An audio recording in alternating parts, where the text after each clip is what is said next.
ज्ञानतिमिरन्धस्य ज्ञानञ्जनशलाकया चक्षुरुन्मिलितं येन तस्मै श्रीगुरुवे नमः। श्रीचैतन्यमनोभीष्टं स्थापितं येन भूतले स्वयं रूप कदा मह्यं ददाति स्वपदान्तिकं। हरे कृष्णा।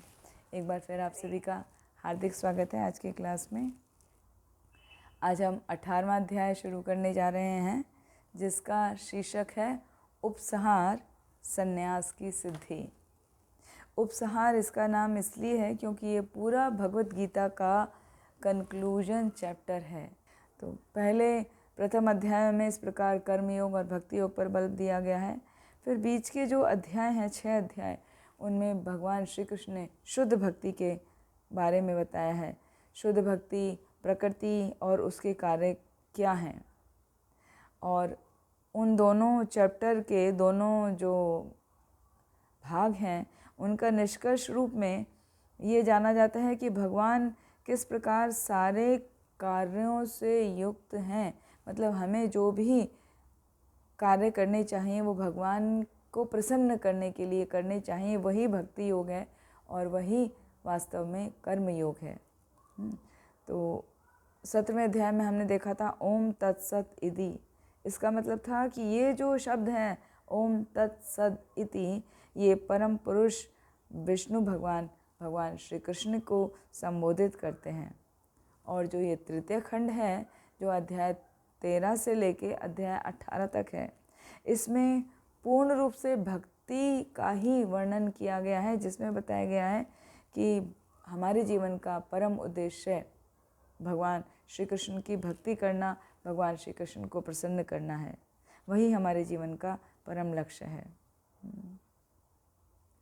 तो जो वेदांत सूत्र के ज्ञान पर अपना अधिकार मानते हैं, वे जानते हैं कि वेदांत सूत्र वास्तव में भक्ति को समझने के लिए ही है, क्योंकि ब्रह्म सूत्र के जो रचयिता हैं ब्रह्मा जी, वो भगवान के ही एक अंग हैं, भगवान के ही पार्षद हैं, है ना। साक्षात भगवान ही है, ऐसा भगवत गीता में लिखा गया है, वो ही इसके ज्ञाता हैं। तो इस प्रकार ये जितने भी अध्यायों का अब तक हमने अध्ययन किया, उन सब का कंक्लूजन है 18वां अध्याय, जिसका नाम है उपसंहार। तो पहले के जो 6 अध्याय हैं उसमें पूरा भगवत गीता का कर्म रूप के रूप में वर्णन किया गया है, और उसका जो दूसरा अध्याय आता है उसमें भक्ति का पूरा प्रस्तावना है। और ये वाला अध्याय 18वां अध्याय भगवत गीता का उपसंहार है। उपसंहार मतलब एसेंस है। तो अब हम समझते हैं 18वें अध्याय में क्या भगवान ने कहा है ना। संन्यास की सिद्धि किस प्रकार है। तो देखा जाए तो ये वाला चैप्टर ना हम कई भागों में विभाजित कर सकते हैं, जिसमें पहला विभाग है श्लोक 1 से लेके 12वें तक, जिसमें बताया गया है फ्रीडम फ्रॉम बॉन्डेज थ्रू कर्म योगा। कर्म योग से हम कैसे बंधन से मुक्त हो सकते हैं। फिर श्लोक 13 से लेके 17 तक बताया गया है कि कर्म करने के 5 प्रमुख कारण क्या हैं और उनका क्या प्रभाव होता है। फिर श्लोक संख्या 18 से 40 में आता है 3 प्रकार के गुण क्या क्या हैं और उनको कंट्रोल किस प्रकार किया जाता है, उनकी क्या क्या एक्टिविटीज़ हैं। श्लोक संख्या 41 से 48 तक हम सीखेंगे कि हमको किस प्रकार वर्णाश्रम ड्यूटी करनी चाहिए और वो किस तरह हमें प्योर करती है। फिर 49 श्लोक से 55 श्लोक तक ब्रह्मन प्लेटफॉर्म या कॉन्फिडेंशियल नॉलेज की भगवान श्री कृष्ण ने चर्चा की है। और 56 से लेके 66 तक प्योर भक्ति क्या है, जिसे हम कृष्णा कॉन्शियसनेस के नाम से जानते हैं। और श्लोक संख्या 67 और 67 से 68 तक पूरा कंक्लूजन है, जहाँ पर भगवत गीता का समापन हो जाता है। तो आज हम पहला सेक्शन लेने वाले हैं, जिसमें श्लोक संख्या 1 से लेके 12 तक है, जिसमें बताया गया है कि कर्म योग के द्वारा हम अपने सभी बंधनों से कैसे मुक्त हो सकते हैं। तो पहले श्लोक में अर्जुन के कुछ क्वेरीज हैं, है ना, उनके कुछ प्रश्न हैं भगवान श्री कृष्ण से। फिर 2 से 6 में भगवान ने उनका उत्तर दिया है और 7 से 9 में भगवान ने उसका और ज़्यादा क्लैरिफिकेशन दिया है कि किस प्रकार 3 मोड से बना हुआ है, और 10 से 12 में उसका रिजल्ट बताया है भगवान ने। तो आइए शुरुआत करते हैं श्लोक संख्या 1 से। अर्जुन उवाचा संन्यासस्य महाबाहो तत्त्वम् इच्छामि वेदितुं त्यागस्य च ऋषिकेश पृथक् केशिनिषूदन। यहाँ पर अर्जुन कह रहे हैं भगवान से, भगवान को प्रश्न पूछ रहे हैं, संन्यासस्य महाबाहो, हे महाबाहो, हे महाबाहो, महाबलशाली भगवान श्री कृष्ण, मैं आपसे ये जानना चाहता हूँ, संन्यासस्य या त्यागस्य, संन्यास वाला जीवन या त्याग वाला जीवन, कौन सा जीवन श्रेयस्कर है। हे महाबाहो, मैं त्याग का उद्देश्य जानने का इच्छुक हूँ, और हे केशी निषूदन, हे ऋषिकेश, मैं त्याग में जीवन का भी उद्देश्य जानना चाहता हूँ। तो यहाँ अर्जुन दोनों प्रकार के संन्यास और त्याग में जीवन क्या है, उनका उद्देश्य क्या है, ये जानना चाहते हैं। तो हमको ये समझना चाहिए कि कर्म क्या है, कर्म को त्यागने का क्या मतलब है, उसका उद्देश्य क्या है, और संन्यास क्या है। तो पहले कर्म और संन्यास में हमें भेद जानना है। कर्म और संन्यास के भेद के लिए हम समझ सकते हैं कि कर्म क्या, 2 प्रकार के मुख्य कर्म होते हैं, नित्य कर्म और काम्य कर्म, जिसकी चर्चा भगवान ने आगे दूसरे श्लोक में की है। तो नित्य कर्म होता है अनिवार्य कर्म, जो नित्य प्रतिदिन किया जाता है, जो अति आवश्यक है, जो शास्त्रों के अनुसार किया जाता है। जैसे डेली हम संध्या वंदन करते हैं, भगवान की आरती करते हैं। संध्या वंदन मतलब 3 संध्या बोली जाती है ना, त्रिसंध्या, सुबह, दोपहर और शाम। तो तीनों टाइम संध्या वंदन किया जाता है, भगवान की आरती की जाती है। जो गायत्री जप करते हैं वो गायत्री करते हैं, भगवान को भोग लगाते हैं, वो प्रसाद पाते हैं, भगवान के नाम का जप करते हैं। तो ये सब अनिवार्य कार्य कहे गए हैं, जो नित्य कर्म हैं। और दूसरा काम होता है काम्य कर्म, यानी अपनी इच्छा को पूरा करने के लिए जो कर्म किया जाता है। जैसे यदि कोई पुत्र प्राप्ति करना चाहता है तो पुत्रेष्टि यज्ञ कराता है, यदि कोई स्वर्ग जाना चाहता है तो स्वर्ग जाने की प्राप्ति के लिए यज्ञ कराता है, या किसी को अपना कोई हाई डेजिग्नेशन प्राप्त करना है तो उसके लिए वो यज्ञ करता है। तो इस प्रकार हम जो अपनी इच्छा पूर्ति के लिए काम करते हैं उसको काम्य कर्म कहा जाता है। और जो हमारे नैतिक कर्म हैं, मतलब नित्य प्रतिदिन करने वाले कर्म हैं, जो शास्त्रों के अनुसार अनुमोदित किए गए हैं, उनको नित्य कर्म कहा जाता है। तो उसी को आगे डिस्क्राइब कर रहे हैं। तो यहाँ पर अर्जुन ने यही पूछा कि हे ऋषिकेश, हे केशी निषूदन, 2 नामों से भगवान को पुकारा। तो केश, ऋषिकेश क्यों बोला? ऋषिकेश का मतलब है, ऋषि का मतलब होता है इंद्रियां, और इंद्रियों के स्वामी मतलब ऋषिकेश। तो भगवान सभी इंद्रियों के स्वामी हैं, इसलिए भगवान को अर्जुन ने ऋषिकेश के नाम से बुलाया। फिर बुलाया केशी निषूदन। केशी निषूदन क्यों कहा भगवान को? वो इसलिए कहा, केशी नाम का राक्षस था जिसका भगवान श्री कृष्ण ने वध किया। तो निषूदन माने वध करने वाला। तो जो केशी नाम के असुर का संहर्ता है, उसको मारने वाला है, इसलिए भगवान को अर्जुन ने केशी निषूदन कहा। तो जब ये कहकर पुकारा भगवान को अर्जुन ने और पूछा मुझे कर्म का और संन्यास का, कर्म का मतलब त्याग का, त्याग का उद्देश्य क्या है, जो कोई कर्म करता है और उसको त्याग देता है वो वाला, और संन्यास जो सब कुछ त्याग देता है, उन दोनों के जीवन का उद्देश्य क्या है, क्या वो भगवान को प्राप्त करना चाहते हैं या कुछ और है? तब भगवान श्री कृष्ण कहते हैं अर्जुन से दूसरे श्लोक में, श्री भगवान उवाच काम्यानां कर्मणां न्यासम् सन्न्यासं कवयो विदुः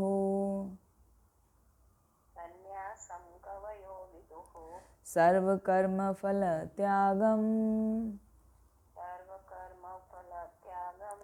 प्राहुस्त्यागं विचक्षणः। थैंक यू माता जी, म्यूट कर लीजिए। तो भगवान कह रहे हैं यहाँ पर कि भौतिक इच्छा पर आधारित कर्मों के परित्याग को कुछ विद्वान लोग संन्यास कहते हैं, और जबकि समस्त कर्म के फल के त्याग को बुद्धिमान लोग त्याग कहते हैं। तो यहाँ पर भगवान ने त्याग और संन्यास की डेफिनेशन बताई। संन्यास का मतलब है जो हमारी इच्छाएं हैं उनको पूर्ति करने के लिए जो भी हम कर्म करते हैं उनका परित्याग करना, है ना। जो हमारी मटेरियल डिज़ायर्स हैं उनका परित्याग कर देना संन्यास है। जबकि त्याग क्या है? सभी कर्मों के फलों का त्याग कर देना त्याग है, जिसको तृतीय अध्याय में निष्काम कर्म योग कहा गया है, 5वें अध्याय में निष्काम कर्म योग कहा गया है। 5वें अध्याय में आता है ना, सर्व कर्माणि मनसा सन्न्यस्ते आस्ते सुखम वशी नवद्वारे पुरे देहि नैव कुर्वन् कारयन्। कि जो भी व्यक्ति मुक्त होना चाहता है वो क्या करता है? यदि वो ये जानता है कि ये देह 9 द्वार वाले शरीर में, ये 9 द्वार वाली देह ये शरीर है और उसमें जो आत्मा रहती है, तो आत्मा इस 9 द्वार वाले शरीर में रह रही है तो उस शरीर से कभी बनता नहीं है, उससे आसक्त नहीं होता और अपने सभी कर्मों को पूर्ण रूप से करता रहता है बिना आसक्त हुए। तो ऐसा व्यक्ति क्या है? वो सन्यासी है, क्योंकि वो किसी से अटैच नहीं होता। फिर 5-6 में आता है, सन्यासस्तु महाबाहो दुखम आप्तुम अयोगतः योग युक्तो मुनिर्ब्रह्मा न चिरेण अधिगच्छति। कि बिना भक्ति के कर्म का परित्याग यदि कोई व्यक्ति करता है तो वो सुखी नहीं रह सकता। यदि कोई व्यक्ति कर्म का परित्याग कर रहा है और भक्ति नहीं कर रहा तो उसका कोई अर्थ नहीं रह जाता, वो व्यर्थ हो जाता है। इसी के लिए त्याग और संन्यास क्या है इसको जानना अत्यंत ही आवश्यक है। संन्यास का अर्थ है काम्य कर्म करने को त्याग देना, और काम्य कर्म अभी हमने बताया था क्या है। काम्य कर्म का मतलब है अपनी इच्छाओं को पूरी करने वाला कार्य करना। जैसे किसी को स्वर्ग जाने की इच्छा है तो यज्ञ कर रहा है, उसी के अनुसार अनुष्ठान कर रहा है, अपने जीवन का वो पर्यवसन उसी प्रकार से कर रहा है, तो वो कुछ इच्छा को पूरी करने के लिए कार्य कर रहा है। तो ऐसे कर्म को करना और उसको त्याग देना संन्यास है। वन गिव अप कार्य, काम्य कर्म, ऐसे कार्यों को कंप्लीटली त्याग देना वो कहलाता है संन्यास। जबकि सभी कार्यों को करते हुए, नित्य कर्म करते हुए उनके फलों से मुक्त हो जाना, उनके फलों में आसक्त ना होना त्याग कहलाता है। तो सन्यासी क्या होता है? सन्यासी वास्तव में नित्य कर्म तो करता है। नित्य कर्म का मतलब है शास्त्र के अनुसार बताए हुए प्रतिदिन किए जाने वाले कार्य, जैसे संध्यावन, जैसे गायत्री, जैसे भगवान का प्रसाद पाना, जैसे भागवतम भगवत गीता का अध्ययन करना, जैसे जप करना। तो जो सन्यासी होता है वो ये नित्य कर्म सब करता है और जो काम्य कर्म है उनका त्याग कर देता है। तो देखा जाए तो वास्तव में संन्यास या त्याग दोनों ही कृष्ण कॉन्शियसनेस या कृष्ण भावनामृत तक पहुंचाने के लक्ष्य में सहायता ही प्रदान करते हैं। क्योंकि जो कोई कुछ भी कार्य कर रहा है वो भगवान को अर्पित कर रहा है।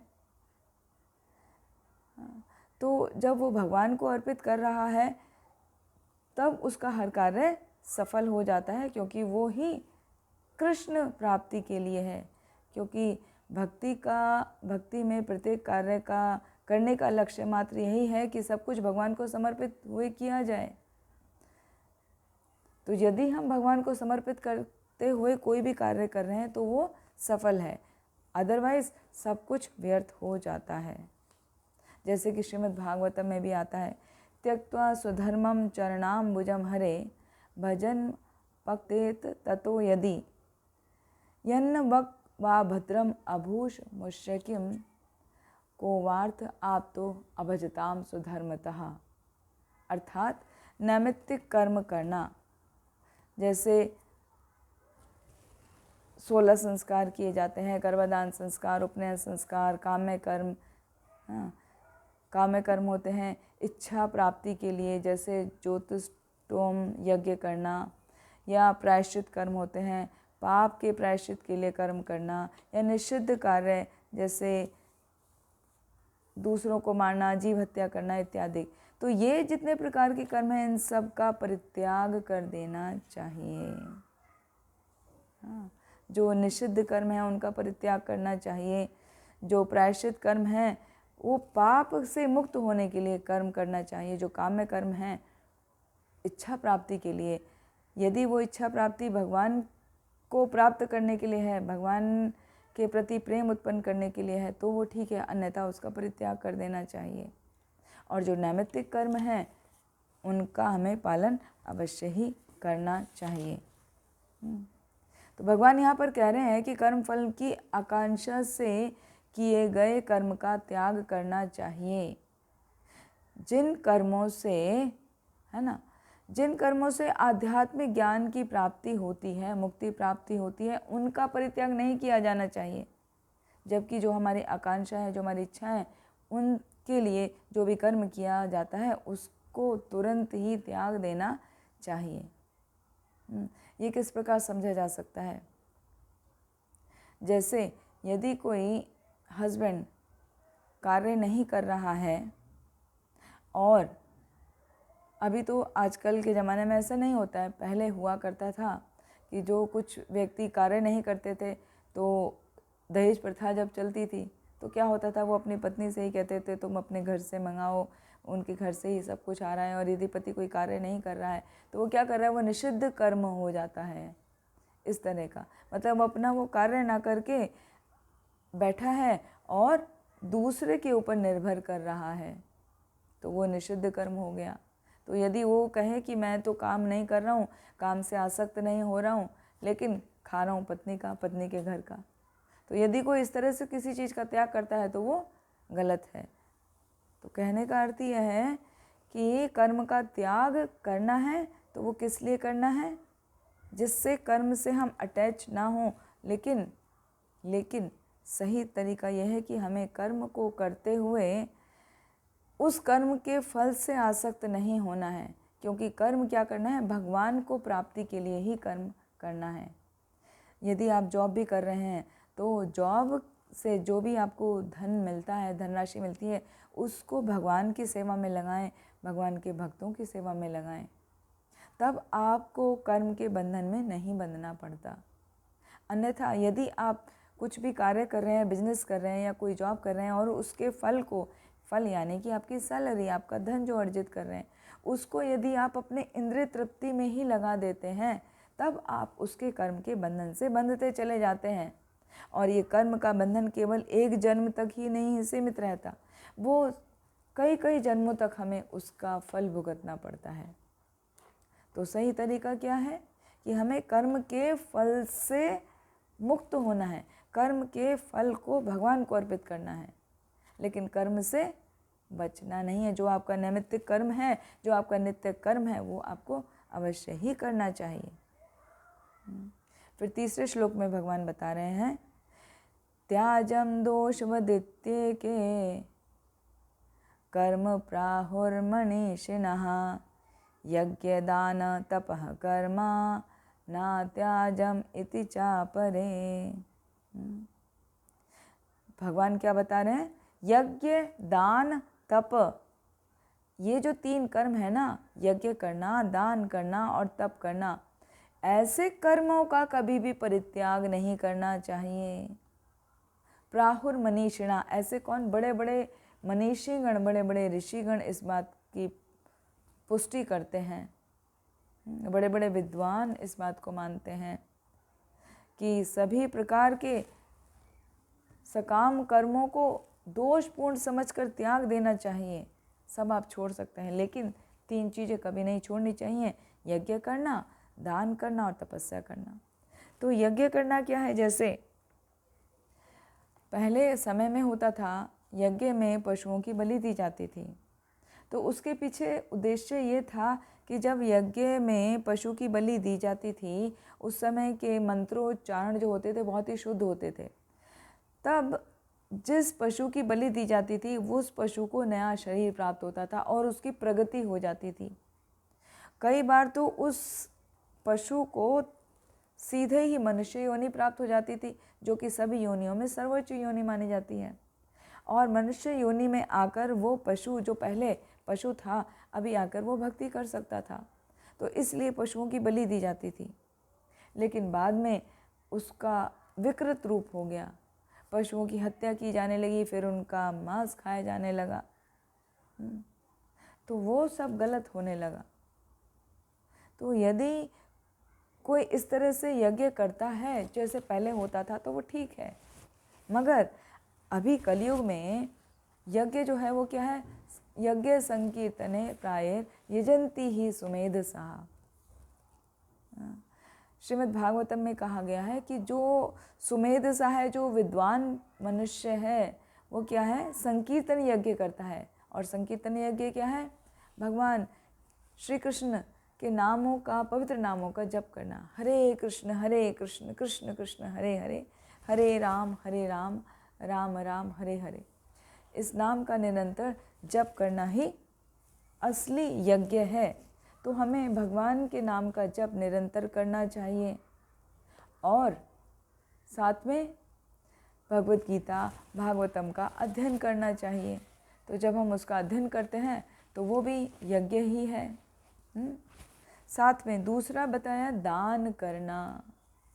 हमें दान करना कभी भी नहीं छोड़ना चाहिए। वो दान क्या है? दान भी 3 प्रकार के होते हैं, सात्विक दान, राजसिक दान और तामसिक दान। तो तीनों को किस प्रकार डिटेल में समझा जाए वो आगे आएगा, तो वहीं पर डिस्कस करेंगे। और इसी प्रकार 3 प्रकार की तपस्याएं हैं। तपस्या यदि हम करते हैं, घंटों बैठे रहते हैं, यज्ञ करवाते हैं या कुछ वाव लेते हैं, तो हर तपस्या को सात्विक तपस्या नहीं कहा जा सकता। तपस्या भी 3 प्रकार की हैं, जैसे कि एकादशी व्रत का पालन करना, भगवान के विभिन्न जन्म उत्सव मनाना, उनमें उपवास रखना, तो वो तपस्या है, वो सात्विक तपस्या है। उसका फल क्या होगा? भगवान की भक्ति प्राप्त होगी, भगवान के प्रति हमारा प्रेम उत्पन्न होगा। और जैसे मुंबई के खासकर लोकल ट्रेन को सुबह के समय देखें तो सुबह सुबह की ट्रेन पूरी फुल भर के जाती है। उसमें सफ़र करना वास्तव में इंग्लिश वाला सफ़र करना है ना। बहुत सेक्रीफाइस होता है, जगह नहीं होती है, कितना भीड़ भाड़ में आप घुस के जाते हो, आधे लटके, आधे बैठे, आधे बैठने की जगह होती ही नहीं है। तो क्या देखा जाए तो वास्तव में वो भी एक तपस्या ही कर रहे हैं ना। सुबह अर्ली मॉर्निंग सब उठ के भागते हैं, जाते हैं, फिर शाम को आते हैं, शाम को भी उसी स्थिति में आते हैं। तो वो भी जीवन एक तपस्या वाला, लेकिन वो तपस्या राजसिक तपस्या में आ जाएगी, वो सात्विक तपस्या नहीं है। वो धन की प्राप्ति के लिए वो तपस्या की जा रही है। वो धन की प्राप्ति बेशक हमारे जीविका उपार्जन के लिए हो तो हम उसके लिए तपस्या कर रहे हैं, लेकिन यदि हमने उस धन को भगवान की सेवा में लगा दिया तो वो जो आपकी तपस्या थी वो तपस्या भी आपकी सात्विक तपस्या में काउंट हो जाएगी। नहीं तो क्या वो राजसी है। या यदि कोई भूख हड़ताल पे बैठ जाए या सोता ही रहे तो वो क्या हो? वो तामसिक तपस्या हो गई। तो इस तरह की तपस्याओं का कोई फल नहीं है। तो ये यज्ञ क्या है, दान क्या है, तपस्या क्या है, ये भी हमें जानना है, जो आगे डिटेल में आता चला जाएगा। लेकिन यहाँ पर बताया है, भगवान श्री कृष्ण कह रहे हैं अर्जुन को कि ये 3 चीज़ें अत्यंत ही इम्पॉर्टेंट हैं, इनका कभी भी परित्याग नहीं करना चाहिए। क्या क्या है वो? यज्ञ, दान और तपस्या। इनको इंग्लिश में बोलते हैं स्पिरिचुअल नॉलेज गेन करना, और तपस्या मतलब अपने प्यूरिफिकेशन करना, और दान करना अपने लिबरेशन के लिए दान करना। ठीक है, आगे देखेंगे इसको। अभी श्लोक संख्या 4। निश्चयं शृणु मे तत्र त्यागे भरतसत्तमा त्यागो हि पुरुष व्याघ्र त्रिविधा संप्रकीर्तितः। यहाँ भगवान क्या कह रहे हैं? भरत श्रेष्ठ, भरत सत्तमा, हे भरत श्रेष्ठ, त्यागो ही पुरुष व्याघ्र। अब त्याग के बारे में मेरा निर्णय सुनो। तो भगवान अर्जुन को पुरुष व्याघ्र कहकर बुला रहे हैं, है ना। त्यागो ही पुरुष व्याघ्र है कि त्याग के बारे में अब मैं क्या बताने जा रहा हूँ वो सुनो। हे पुरुष व्याघ्र, व्याघ्र का संस्कृत का शब्द जिसका मतलब है बाघ, शेर। शेर क्या होता है? जंगल का राजा होता है। और वो कैसा है? उसको कोई भी जंगल का पशु हरा ही नहीं सकता, उसको सामना ही नहीं कर सकता। वो जब चलता है तो उसका अपना ही अस्तित्व है, सब डर कर भाग जाते हैं। इसीलिए भगवान ने अर्जुन को बोला कि अर्जुन तुम साधारण मनुष्य नहीं हो, तुम व्याघ्र की तरह हो। तुम कैसे हो? जैसे पुरुष व्याघ्र में भगवान श्री राम को भी बोला जाता है, लक्ष्मण जी को भी पुरुष व्याघ्र बोला जाता है कि वो पुरुषों में उत्तम हैं। तो निश्चयं शृणु, ध्यान पूर्वक सुनो, तत्र त्यागे भरत सत्तमा, 3 प्रकार के त्याग बताए गए हैं। तो 3 प्रकार के त्याग क्या क्या हैं? वो है सात्विक त्याग, राजसिक त्याग और तामसिक त्याग। तो अलग अलग प्रकृति में अलग अलग प्रकार के त्याग किए जाते हैं।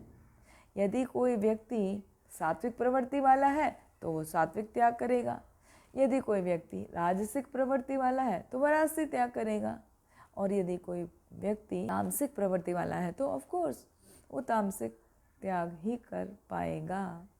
हाँ, तो भगवान कह रहे हैं कि पहले ये समझना चाहिए कि ये 3 प्रकार के त्याग क्या हैं। मैं तुम्हें बताता हूँ, ध्यानपूर्वक सुनो। फिर 5वें श्लोक में कहते हैं भगवान, यज्ञ दान तपः कर्म नात्याजं कार्यमेव तत् यज्ञो दानं तपश्चैव पावनानि मनीषिणाम्।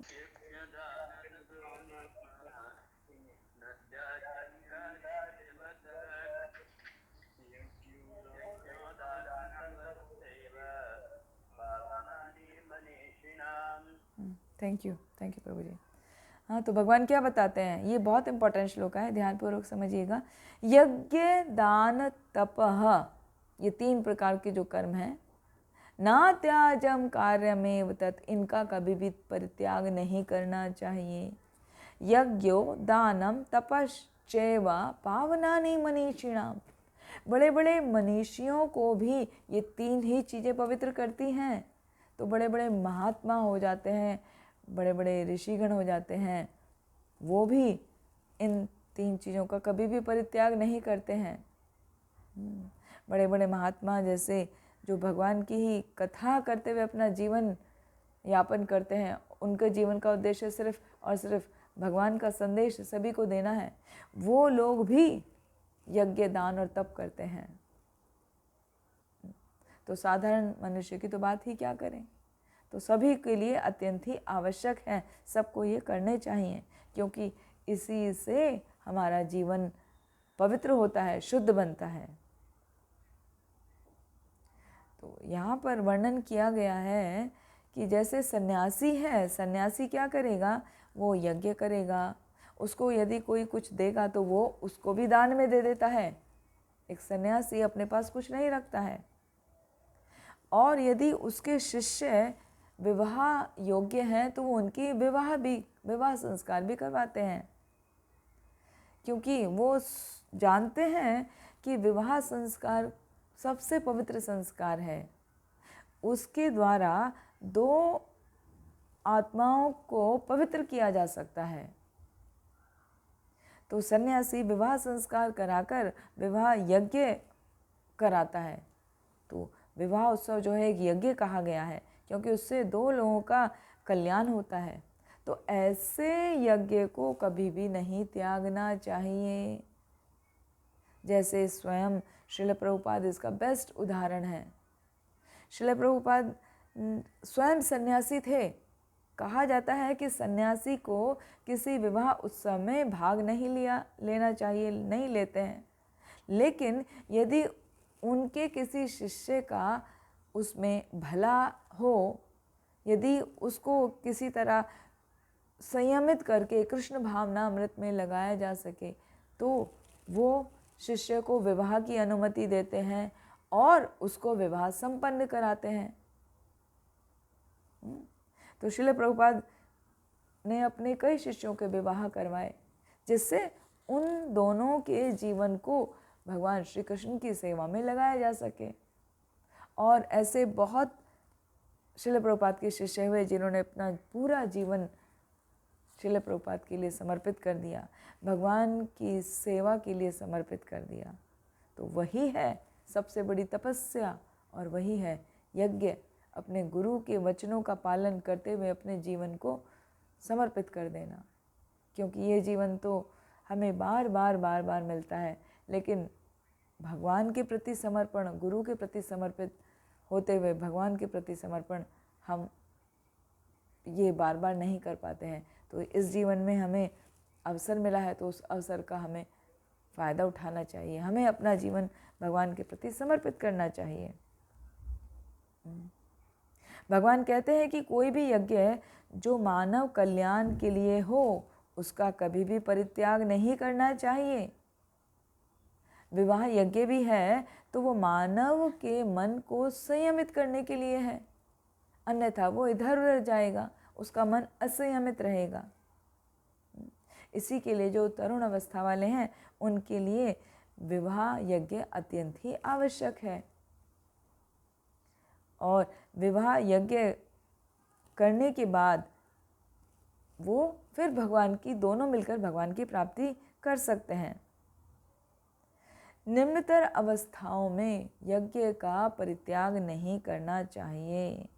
हाँ, मतलब निम्नतर अवस्थाएं मतलब यदि हम अभी बढ़ चढ़कर हिस्सा नहीं ले पा रहे हैं अध्यात्म में, तो हम निम्नतर स्तर में हैं। तो ऐसे में हम यदि यज्ञ का परित्याग कर देंगे कि हम क्यों करें, वो ठीक नहीं है। तो यज्ञ करना अत्यंत ही आवश्यक है, करना चाहिए। इसी प्रकार दान भी है। दान भी सुपात्र को दिया जाता है। यज्ञ दान तपस्या की बात की गई है ना, तो दान की जो बात की गई है, दान हमेशा सुपात्र को दिया जाना चाहिए। ऐसे नहीं कि हमने किसी को भी कुछ भी दे दिया तो हमारा दान हो गया और हमें उससे आध्यात्मिक उन्नति हो जाएगी। नहीं, यदि हमने किसी को भी ऐसा कुछ दान का पैसा दिया तो उससे हमें थोड़ा सा पुण्य की प्राप्ति होगी, और पुण्य का फल प्राप्त करने के लिए हमें वापस आना ही पड़ता है। क्योंकि जब तक हमारे पाप कर्म और पुण्य कर्म दोनों पूर्ण रूप से नलीफाई नहीं हो जाते, तब तक हमें बार बार आते रहना पड़ता है। पुण्य करेंगे तो पुण्य का फल भी हमें भोगने के लिए आना पड़ेगा। तो इसीलिए दान भी सुपात्र को देना चाहिए। तो सुपात्र कौन है, कैसे जाने, किसको दान दें? तो सुपात्र वो है जो भगवान की सेवा में लगे हैं। मंदिर बनवाने के लिए दान दीजिए। जो भगवान की सेवा में लगे हैं उनको दान दिया जा सकता है। भगवान की सेवा के लिए दान दिया जा सकता है, भगवान के वस्त्रों के लिए, भगवान के आभूषण के लिए, भगवान के भोजन की व्यवस्था के लिए, भगवान के भोग के लिए। तो इस प्रकार का दान सदैव करते रहना चाहिए, है ना। और ये महीना तो चल रहा है भगवद गीता का दान, तो भगवद गीता का दान देकर आप अपने दान को कैसा बना सकते हैं? सात्विक बना सकते हैं। तो इस प्रकार सभी अपने जीवन को शुद्ध कर सकते हैं। तो श्लोक संख्या 6, एतान्यपि तु कर्माणि संगम त्यक्त्वा फलानि च कर्तव्यानीति मे पार्था निश्चितं मतम उत्तमम। यहाँ भगवान कह रहे हैं निश्चितं मतम उत्तमम। हाँ, मेरा मत है क्या कि इन सारे कार्यों को किसी प्रकार की आसक्ति या फल की आशा के बिना किया जाना चाहिए। हे प्रथापुत्र कर्तव्यानीति में पार्था, हे प्रतापुत्र इन्हें कर्तव्य मानकर संपन्न करना चाहिए, यही मेरा अंतिम मत है। ऐसा नहीं कि इसको बोझ समझ के करें, इसको कर्तव्य समझकर संपन्न करना चाहिए। क्या कि सारे फल जो भी कार्य कर रहे हैं वो किसी भी प्रकार की आसक्ति से मुक्त होकर करना चाहिए, फल की आशा के बिना करना चाहिए। फॉर एग्ज़ाम्पल, जैसे हम कोई सेवा करते हैं और सेवा के बाद हमारे हृदय में ये भाव आए, मैंने सेवा करी है तो मुझे प्रसाद मिलना चाहिए, मैंने सेवा करी है तो मुझे शाबाशी मिलनी चाहिए, मैंने सेवा करी है तो मुझे कुछ पारितोषिक मिलना चाहिए, मेरा नाम बड़ा बड़ा अनाउंस होना चाहिए। हालांकि इस चीज़ से बच पाना बहुत मुश्किल है। स्वाभाविक तौर से सबके हृदय में ये आता ही है कि मैंने सेवा करी है तो मेरा कम से कम नाम तो अनाउंस हो, मुझे कुछ तो एडवांटेज मिले, है ना। हर कोई इससे नहीं बच पाता। तो भगवान यही बता रहे हैं कि फल की आशा के बिना और बिना किसी आसक्ति के तब हमें कर्म करने चाहिए। और कर्म भी कैसे करने हैं? अपना कर्तव्य समझकर, अपनी ड्यूटी समझकर करने चाहिए। जीवन में जितने भी सारे यज्ञ किए जाते हैं वो भौतिक उन्नति के लिए होते हैं, तो उनका परित्याग कर देना चाहिए। जो खाली अपने इंद्रिय तृप्ति के लिए, अपनी उन्नति के लिए हैं, उन कार्यों का हम परित्याग कर सकते हैं। लेकिन वो कार्य, वो यज्ञ जो शुद्ध हैं, जो हमारे आध्यात्मिक स्तर को ऊपर उठाने वाले हैं, उनको कभी नहीं बंद करना चाहिए। तो हमारे आध्यात्मिक स्तर को हम कैसे उठा पाते हैं? हम जब भगवान की सेवा करते हैं, हम जब वैष्णवों की सेवा करते हैं, हम जब किसी की मदद करते हैं, हम किसी को भक्ति में आगे बढ़ने के लिए प्रोत्साहित करते हैं, तो ऐसे कार्यों को कभी भी बंद नहीं करना चाहिए। श्रीमद् भागवतम में भी कहा गया है कि जिस कार्य से भगवत भक्ति का लाभ हो उसे स्वीकार करना चाहिए। यही धर्म की सर्वोच्च कसौटी है। तो हमें ये जान लेना चाहिए पहले, जो भी कार्य कर रहे हैं, क्या इससे हमारी भगवत भक्ति में उन्नति होगी? क्या ये हमें भगवान से जोड़ रहा है ये कार्य? क्या ये भगवान की सेवा है? चाहे डायरेक्ट हो चाहे इनडायरेक्ट हो, भगवान की सेवा से संबंधित हो तो हमको वो कार्य सहर्ष ही करना चाहिए, अपना कर्तव्य समझकर करना चाहिए। यहाँ पर एक बात ध्यान देने की है, कई बार इस बात को सुन के लोग बाग समझते हैं कि हमें सिर्फ भगवान को प्रसन्न करने के लिए भगवान की सेवा वाले ही कार्य करना चाहिए, अपने परिवार में हमें उनको प्रसन्न करके क्या मिलेगा? परिवारजन को प्रसन्न करना तो हमारा वो भौतिक कार्य हो गया ना, तो हमें उसे छोड़ देना चाहिए। तो ये दृष्टिकोण गलत है। यदि हम अपने परिवारजनों को ये सोच के कि वो भौतिक कार्य है और भौतिक कार्य का परित्याग कर देना चाहिए, तो हम वो अपना कर्तव्य को छोड़ दें, तो वो गलत है। क्योंकि भक्ति में सबसे पहले यही सिखाया जाता है। भगवान श्री कृष्ण दूसरे अध्याय में यही बताते हैं कि हर व्यक्ति के अंदर आत्मा है और वो आत्मा क्या है? मेरा ही स्वरूप है। तो हमें ये जानना है कि यदि हम भक्त हैं और हमारे से रिलेटेड जितने भी संबंधी गण हैं, परिवारजन हैं, वो सभी में वो भगवान का ही आत्मा है, वो भगवान का ही अंश है। तो हम उनकी सेवा करेंगे तो हम ऑटोमेटिकली उनको भक्ति में जोड़ पाएंगे। वरना क्या होगा, आप भक्ति करेंगे और आप उनको किसी भी तरह उनकी सेवा नहीं करेंगे, वो आपके विरोधी हो जाएंगे। तो फिर ना तो आप भक्ति कर पाएंगे, ना तो आपका उत्थान होगा और ना ही उनका होगा, तो दोनों का ही नुकसान हो जाएगा। तो भक्त होने के नाते हमारा प्रथम कर्तव्य है कि हम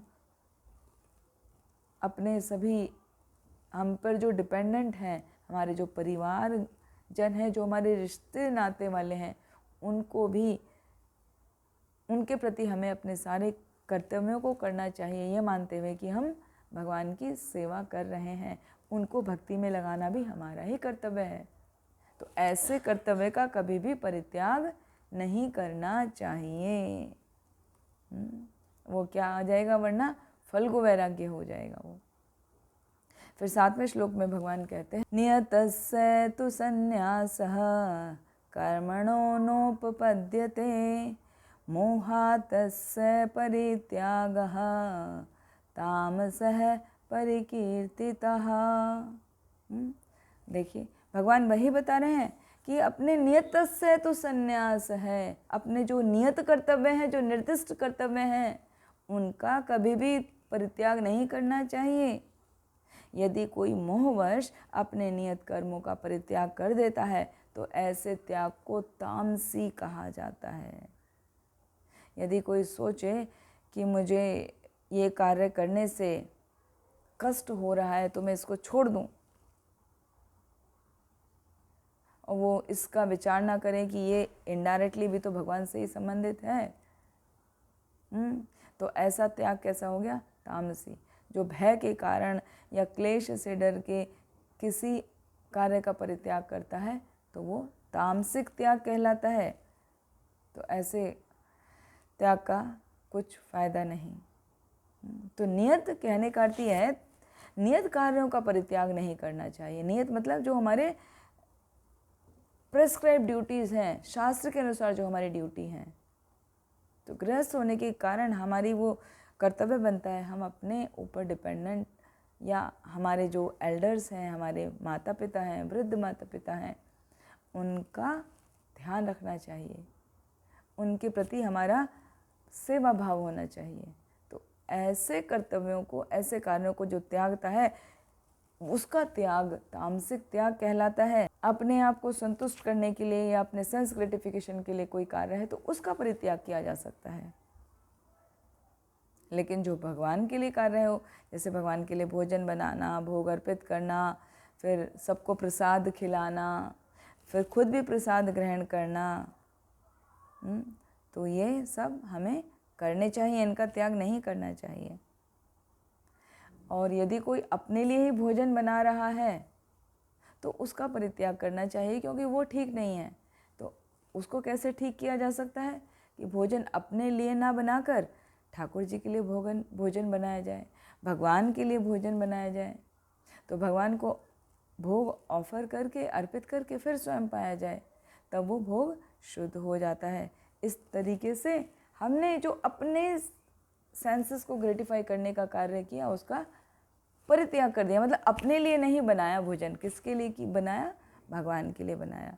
तो ऐसा हमको ध्यान रखना चाहिए, है ना। यदि कोई ऐसे नियत कर्तव्यों का त्याग करता है तो वो तमोगुण वाला त्याग कहलाता है। फिर अभी राजसी त्याग क्या है, भगवान बता रहे हैं, दुखम इत्येव यत् कर्मा काय क्लेश भया त्यजेत स कृत्वा राजसम त्यागम नेव त्याग फलम लभेत। जो व्यक्ति अपने नियत कर्मों को कष्टप्रद समझकर कि ये मुझे कष्ट प्रदान कर रहे हैं या मुझे शारीरिक क्लेश दे रहे हैं या भय प्रदान कर रहे हैं, ऐसे कार्यों को त्याग देता है।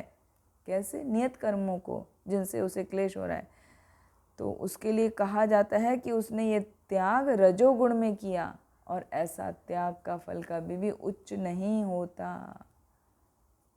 जिसने मोहवश त्याग कर दिया वो तामसिक त्याग, और जिसने भय और कष्टप्रद समझ के त्याग कर दिया अपने नियत फलों को, नियत कर्मों को, वो राजसी त्याग। तो ऐसा त्याग करके भी कुछ फल नहीं प्राप्त होता। तो करना क्या चाहिए? कृष्ण भावनामृत में सुबह सुबह उठकर भगवान की आरती, मंगल आरती, फिर नरसिंह आरती, फिर तुलसी आरती, फिर गुरु पूजा इत्यादि सब करके, बहुत अच्छा है आप मंदिर जाते हैं तो नहीं जाते हैं तो वो सब घर में किया जा सकता है। फिर भगवान के लिए भोग बना के भगवान को अर्पित करके उसको पाना चाहिए।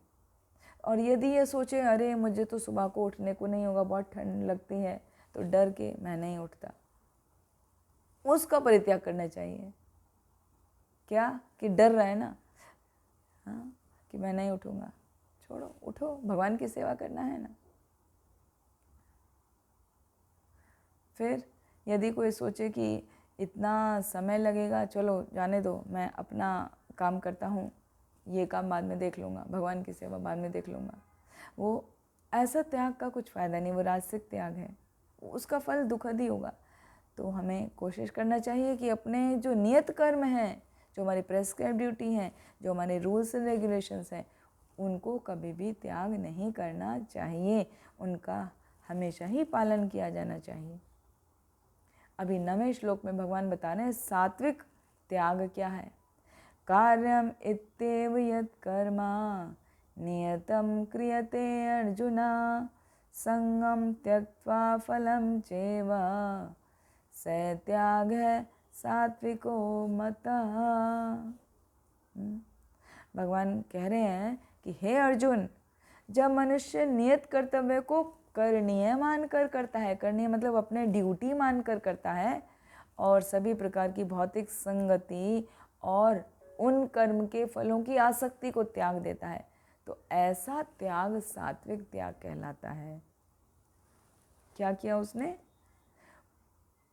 भौतिक संगति और कर्म के फल की आसक्ति को त्याग दिया। हमने कुछ भी कार्य किया और आसक्ति नहीं की, हमें क्या मिलेगा, आसक्ति को त्याग किया, तब वो सात्विक त्याग है।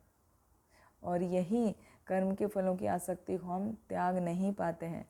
हम कुछ भी कार्य करते हैं तो हम कहाँ फंस जाते हैं, कर्ता अहम इति मन्यते, ये मैंने किया है ना, पहला वाला भूल जाते हैं। प्रकृतः क्रियमाणानि गुणे कर्माणि सर्वशः अहंकार विमूढ़ात्मा कर्ता अहम इति मन्यते, है ना।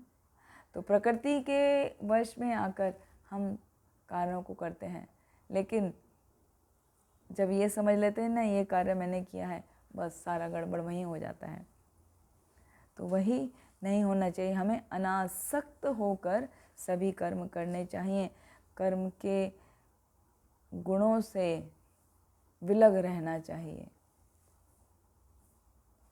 भगवान कहते हैं कि मेरे लिए कर्म करो, है ना। जैसे 9वें अध्याय में कहते हैं पत्रम पुष्पम फलम तोयम शुभाशुभ फले रेवम, 2-3 श्लोक एक साथ जब भगवान बताते हैं 9, 26, 27, है ना, वो श्लोक में भगवान बताते हैं कि जो भी कार्य करो मुझे अर्पित करते हुए करो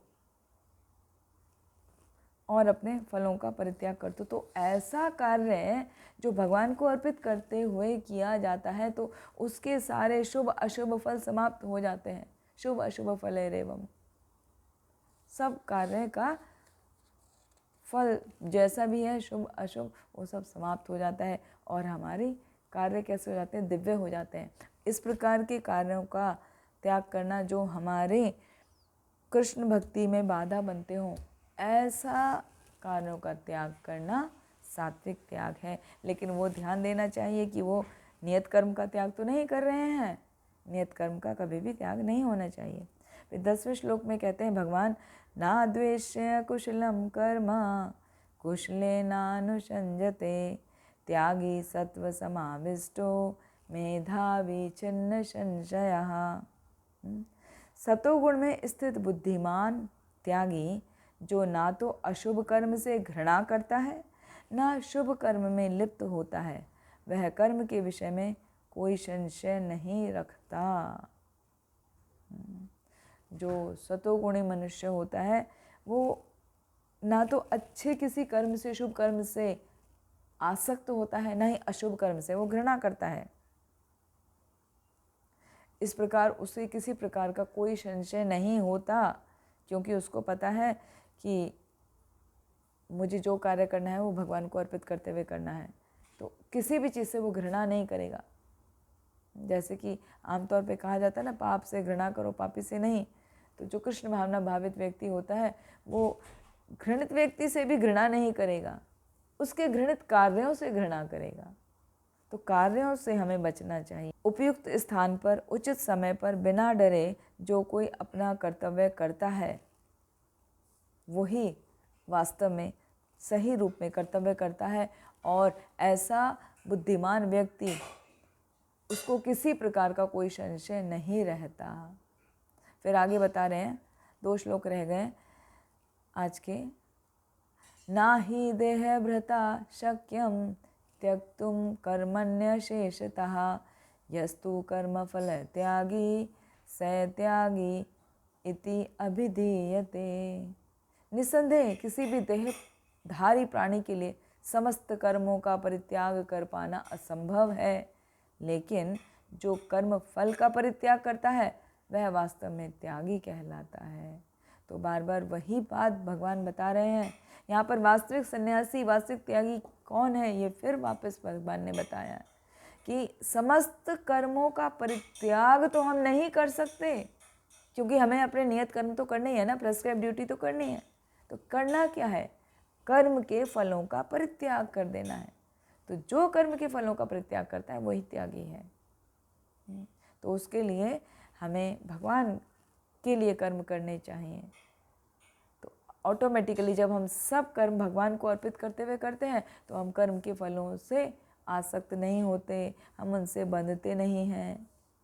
जैसे कि बड़े बड़े लोग भी ऑफिसेज में जाते हैं, अपना बिजनेस चलाते हैं, अपनी इंडस्ट्री चलाते हैं, जो कुछ कमाते हैं, तो वो जितने भी ये संस्थाएं हैं भगवान की, जैसे कृष्णा कॉन्शियसनेस है, इस्कॉन है और बाकी है, तो वहाँ अपने धन को दान कर देते हैं। तो अपने वो धन से, अपने कर्म के फल से आसक्त नहीं हो रहे हैं, उसका त्याग कर रहे हैं। तो ऐसे व्यक्ति को महात्मा व्यक्ति बताया गया है।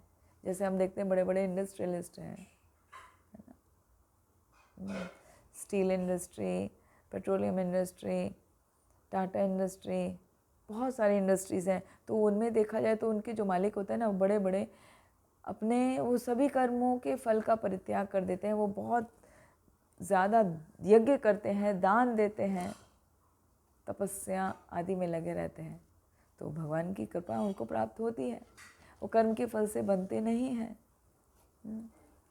और लास्ट में भगवान बता रहे हैं, अनिष्टम निष्टम मिश्रम च त्रिविधम कर्मणः फलम भवत्य त्यागिनाम प्रेत्य ना तो सन्यासिनाम क्वचित। कि जो व्यक्ति त्याग नहीं करता, जो अत्यागी है, उसके लिए इष्ट मतलब इच्छित, अनिष्ट मतलब अनिच्छित और मिश्रित, ये तीनों कर्म के फल उसको मृत्यु के बाद मिलते हैं। लेकिन जो सन्यासी है उन्हें ऐसे फल का सुख दुख भोगना ही नहीं पड़ता, क्योंकि सन्यासी जो होता है वो अपने कर्म के फलों का परित्याग कर देता है। और तो और जो और ज़्यादा बड़े चढ़े होते हैं वो तो अपना कर्म करने से पहले ही भगवान को समर्पित कर देते हैं कि भगवान ये कर्म मैं आपके लिए कर रहा हूँ, आपकी प्रसन्नता के लिए कर रहा हूँ, तो कृपया मुझे शक्ति दीजिए, बुद्धि दीजिए। तो उसने पहले ही भगवान को समर्पित कर दिया, तो उसके कर्म के फल में वो बनता ही नहीं। जबकि जो व्यक्ति भगवान के लिए कर्म ना कर कर अपने ही लिए, अपनी इच्छा की पूर्ति के लिए कर्म कर रहा है, या किसी फोर्स के कारण कोई कर्म कर रहा है, या मिश्रित रूप से कर रहा है, अपने परिवार के पालन पोषण के लिए कर रहा है, मगर भगवान को केंद्र बिंदु में नहीं रख रहा है, उस व्यक्ति को उसके कर्म के फलों का लेखा जोखा अपने जन्म, इस जन्म के बाद कई जन्मों तक भुगतना पड़ता है। ऑफ कोर्स यहाँ भी मिलता है, लेकिन वो कई जन्मों तक मिलता है। तो हम देखें तो वास्तव में कई बार लोगों की शिकायत होती है कि हमने कुछ खराब नहीं कर्म किया है, हम तो बहुत अच्छे हैं, सबका भला करते हैं, हमारे साथ ही बुरा क्यों होता है। तो उनको इस बात पे ध्यान देना चाहिए, ये जो आपको अभी भुगतना पड़ रहा है वो आपका इस कर्म का फल नहीं भुगतना पड़ रहा, आपने पहले कहीं पुराने जन्मों में कुछ तो मिस्टेक किया होगा, उसका फल आपको भुगतना पड़ रहा है। क्योंकि भगवान का कर्म का जो फल है उसमें कोई मिस्टेक नहीं होती। हर एक व्यक्ति को बराबर से अपने कर्म का फल भुगतना पड़ता है, लेकिन द्वेषवश, ईर्ष्यावश हम लोग कह देते हैं कि देखो वो इतने गलत काम कर रहा है, वो कितना सुखी है, उसके पास कितना धन है, उसको सब प्रकार का आराम है, उसको हर कोई कितना पसंद करता है, और हम किसी प्रकार का किसी को हानि नहीं पहुंचाते, हमको कितना कष्ट हो रहा है ना। ऐसा भाव सबके मन में आ जाता है। तो उसका एकमात्र कारण यही है कि हमें समझना चाहिए कि आज जो स्थिति है हमारी, अच्छी या बुरी, वो सब पूर्व जन्म के कर्मों का फल है। अच्छा है तो पिछले जन्म में अच्छे हमने कर्म किए होंगे, और बुरा हम फेस कर रहे हैं तो हमने पिछले जन्म में कुछ बुरे कर्म किए होंगे, तब हमें इस प्रकार का भुगतना मिल रहा है। तो भक्ति में आने के बाद हमें ये बात समझने के बाद हमारा कर्तव्य बनता है कि हमें अपने कर्मों के फल को भुगतना है, तो सबसे पहले कर्म के फल को भगवान को अर्पित करते चलो। और दूसरा, यदि फिर भी आपके कर्म का हर कर्म आप नहीं ऑफर कर पाते, कई बार भूल भी जाते हैं, तो यदि कर्म का फल आपको मिलेगा तो कोशिश करो कि भगवान से सदैव प्रार्थना करो कि हे भगवान, हमसे कोई गलत कर्म ना हो, जिससे कम से कम हमारे आगे का जीवन तो सुधर जाए, आगे के जीवन में तो हमें भक्ति करने को मिल जाए, आगे के जीवन तो हम आध्यात्मिक उन्नति कर पाएँ। और जब हम आध्यात्मिक उन्नति करेंगे तभी हम धीरे धीरे धीरे एक एक स्टेप करके भगवान की तरफ अग्रसर हो सकते हैं। क्योंकि ये जो जन्म मृत्यु का चक्र है 84 योनियों का, ये कभी ख़त्म नहीं होता है, नेवर एंडिंग है, नेवर एवर ख़त्म होने वाला है, ये कभी नहीं ख़त्म होता। चक्र चलता ही रहता है, चलता ही रहता है, चलता ही रहता है। तो उससे छूटने का एकमात्र उपाय है भगवान के प्रति शरणागति, अपने कार्यों को भगवान को समर्पित करना। ठीक है, तो इस प्रकार 3 त्याग भगवान ने आज के इसमें पोषण में अर्जुन को बताए। सात्विक त्याग क्या है, राजसिक त्याग क्या है और तामसिक त्याग क्या है, और उससे पहले बताया संन्यास क्या है और त्याग क्या है। तो कहने का अर्थ पूरा ये है कि हमें अपने जो नित्य कर्म हैं, जो शास्त्रों के अनुसार हमें कर्म करने चाहिए, जो बताए गए हैं, वो प्रिस्क्राइब ड्यूटी हमें हमेशा करना चाहिए। उसके अलावा अपनी इच्छा को पूरी करने वाले कर्म का हम परित्याग कर सकते हैं। दूसरी चीज़, जो हम कर्म कर रहे हैं, चाहे हम नित्य नैमित्तिक कर्म कर रहे हैं, वो भी हम भगवान को अर्पित करते हुए चलें, तो हम कर्म के बंधन से बंधेंगे नहीं। इसी के साथ आज के सत्र को यहीं विराम देते हैं। आप सभी का बहुत बहुत धन्यवाद। वांछा कल्पतरुभ्यश्च कृपा सिंधुभ्येव च पतितानां पावनेभ्यो वैष्णवेभ्यो नमो नमः। हरे कृष्ण।